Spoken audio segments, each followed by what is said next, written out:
सो बच्चेदानी निकालने की सर्जरी या हिस्टेरेक्टमी जिसको बोलते हैं, उसके क्या क्या टाइप्स होते हैं and what is the type that is most suitable for you.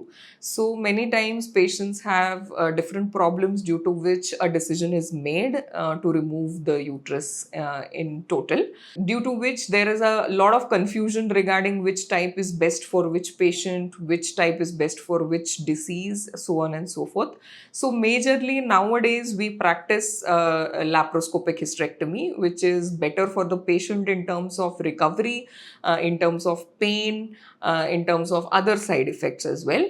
Open hysterectomy is very rarely reserved for cases with carcinoma of uterus, that means cancer, endometrium that is spread outside, ovarian cancer which has potential to spread outside the pelvic area if we do it laparoscopically while removing the specimen. If the cancer spreads, then there is a risk. So in those rare cases with large ovarian masses or large cancer masses, we do a total hysterectomy or open hysterectomy. So laparoscopic hysterectomy is most often preferred method of hysterectomy for fibroids, for adenomyosis, for in general if the family is complete and there is a lot of menorrhagia.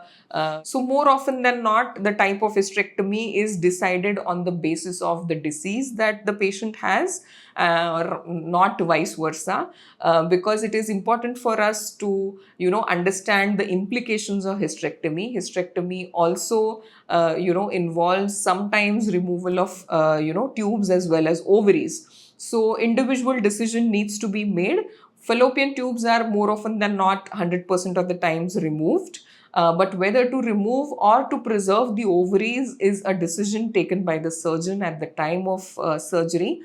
Beforehand, if the scan report is showing normal ovaries, we most often like to preserve them because some amount of hormonal function is definitely given by the ovaries till you are about 50 to 55 years of age.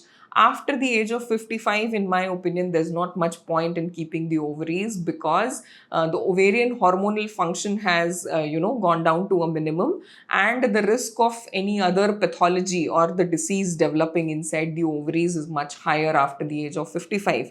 So it's better to do a total, hysterectomy plus bilateral salpingo-oophorectomy.